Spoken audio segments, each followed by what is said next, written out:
بسم اللہ الرحمن الرحیم۔ السلام علیکم محترم ناظرین، آج کی ویڈیو میں ہم بیان کریں گے اللہ تعالیٰ کے دو فرشتوں ہاروت اور ماروت کے بارے میں۔ ان دو معصوم فرشتوں کے بارے میں کئی قسم کے خرافات گڑھے گئے ہیں جن کی کوئی بنیاد نہیں۔ ان کا ماخذ صرف اور صرف یہودی روایات ہیں۔ فرشتے اللہ تعالیٰ کی معصوم مخلوق ہیں اور ان سے کوئی غلطی سرزد نہیں ہوتی۔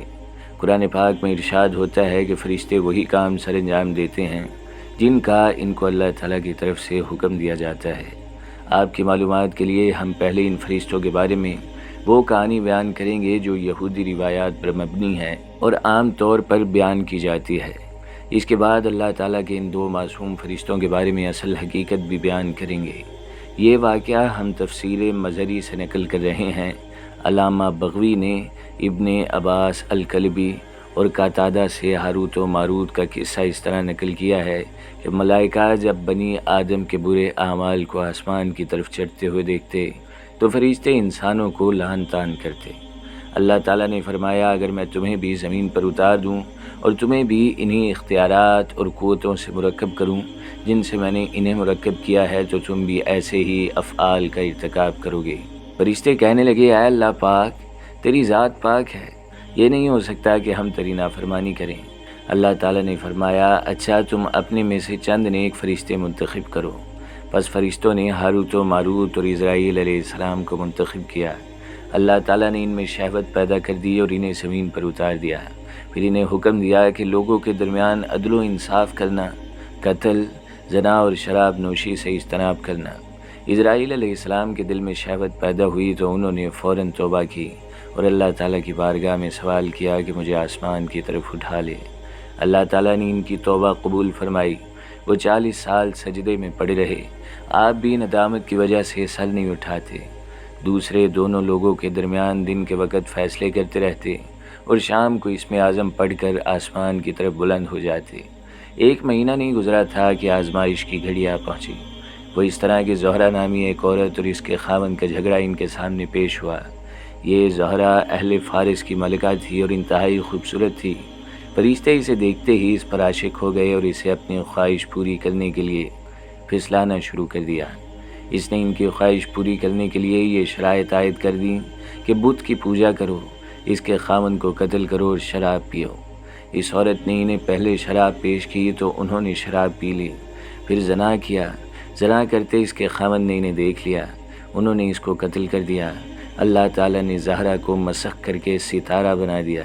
جب شام ہوئی تو ہاروت و ماروت نے گناہ کے ارتکاب کے بعد آسمان کی طرف بلند ہونا چاہا تو ان کے پر ان کی مدد کرنے سے عاجز تھے۔ دونوں حضرت ادریس علیہ السلام کے پاس دوڑے ہوئے آئے اور اللہ تعالیٰ کی بارگاہ میں سفارش کرنے کے لیے عرض کی۔ حضرت ادریس علیہ السلام کی سفارش پر اللہ تعالیٰ نے انہیں دنیا اور آخرت کے عذاب میں اختیار دیا۔ انہوں نے دنیا کے عذاب کو اختیار کیا کیونکہ یہ ختم ہونے والا ہے۔ چنانچہ اب تک وہ بابل میں ایک آگ کے کنویں میں لٹکے ہوئے ہیں۔ یہ قصہ روایات ضعیفہ میں سے ہے۔ قرآن حکیم میں اس قسم کے قصے کا کوئی اشارہ نہیں ہے۔ بعض روایات جو اس قصے کے متعلق وارد ہیں ان میں کچھ ایسی باتیں بھی ہیں جن کو عقل تسلیم نہیں کرتی۔ مثلاً ربیعہ بن انس سے مروی ہے کہ زہرہ کو اللہ تعالیٰ نے مسخ کر کے ستارہ بنا دیا اور وہ اسم اعظم سیکھ کر آسمان پر چڑھ گئی اور فرشتے آسمان کی طرف بلند نہ ہو سکے، حالانکہ وہی فرشتے زہرہ کو اسم اعظم سکھانے والے تھے۔ دوسرا یہ کہ معصیت کے ارتکاب میں زہرہ اور فرشتے برابر تھے، بلکہ فرشتوں کا کفر زہرہ کے کفر سے کم تھا۔ انہوں نے تو یہ تمام کارروائی نشے کی حالت میں کی تھی اور زہرہ اس سارے حادثاتی اصل کی ذمہ دار تھی۔ تو یہ کیسے ہو سکتا ہے کہ فرشتے تو عذاب میں مبتلا کیے جائیں اور زہرہ آسمان پر چڑھ جائے؟ محمد بن یوسف السالی لکھتے ہیں کہ شیخ کمال الدین نے فرمایا ہے کہ آئمہ نقل نے اس قصے کو صحیح قرار نہیں دیا اور حضرت علی اور حضرت ابن عباس رضی اللہ تعالیٰ عنہ سے اس روایت کو ثابت نہیں کیا۔ الاسی نے لکھا ہے کہ اس قصے کے متعلق حضور نبی کریم صلی اللہ علیہ وآلہ وسلم سے نہ تو صحیح اور نہ کوئی تقسیم روایت مروی ہے۔ یہ یہودیوں کا افطراء اور من گھڑت قصہ ہے۔ اور اب ہم ہاروت و ماروت کے بارے میں جو اصل حقیقت ہے وہ آپ کے سامنے بیان کرتے ہیں۔ حضرت سلیمان علیہ السلام کے زمانے کے بعد بابل کے لوگوں کے اندر سحر کاری اور جادوگری عجیب و غریب طور پر رواج پا چکی تھی۔ بابل 5000 سال پہلے کا ایک شہر تھا جو دریائے فرات اور دجلہ کے وسیع و عریض رقبے پر پھیلا ہوا تھا۔ اس کے لوگ ایک عظیم تہذیب و تمدن کے مالک تھے۔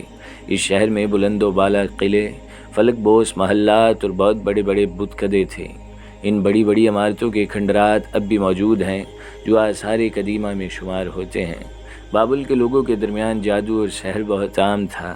وہ لوگ حیرت انگیز اور حیران کن کاموں کے لیے مخصوص قسم کی گھاس، متبرک پانی چھڑکنے اور سلائی شدہ پٹیوں سے استفادہ کرتے تھے۔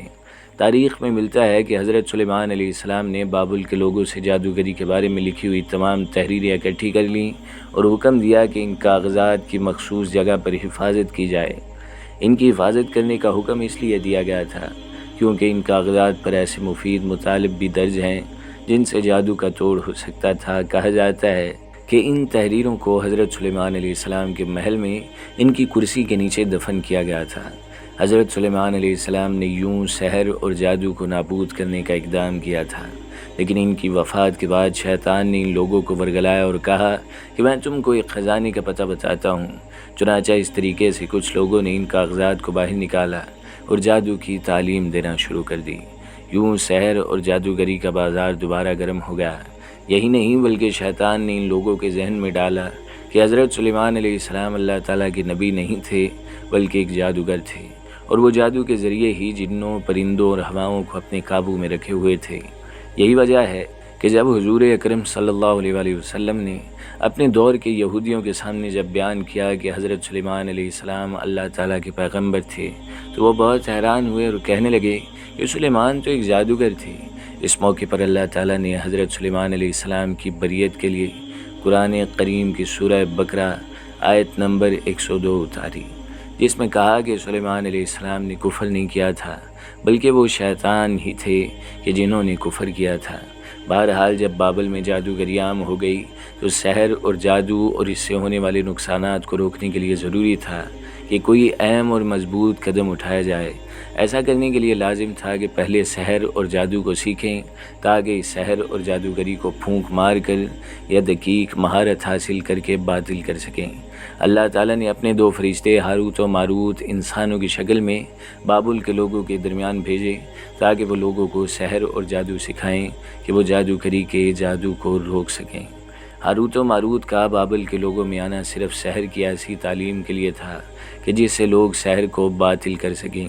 اس لیے وہ جسے بھی سحر کی تعلیم دیتے اسے کھل کر کہتے ہم تمہارے لیے آزمائش ہیں، پر کفر اختیار نہ کرنا، یعنی کہ جادو سیکھ کر اس کا غلط استعمال نہ کرنا۔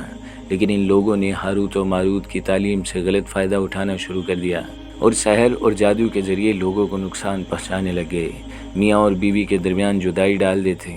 اس غلط کام پر اللہ تعالیٰ نے ان کی سخت سرزنش کی۔ بعد کا بیان سورہ بقرہ کی آیت نمبر 102 میں ملتا ہے۔ ہاروت و ماروت کو انسانی شکل میں بھیجنے کا فلسفہ یہی تھا کہ وہ لوگوں کو جادو کی کاٹ کرنے کے لیے جادو سکھائیں۔ اس مقصد میں انہیں کامیابی بھی نصیب ہوئی، اگرچہ بعض افراد نے مثبت عمل سے غلط فائدہ بھی اٹھایا ہے۔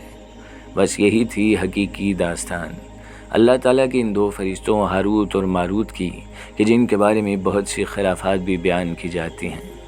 امید کرتا ہوں کہ آپ کو آج کی ویڈیو اچھی لگی ہوگی۔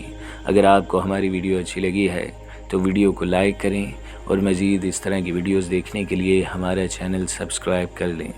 ملتے ہیں نیکسٹ ویڈیو میں، اجازت دیجیے، اللہ حافظ۔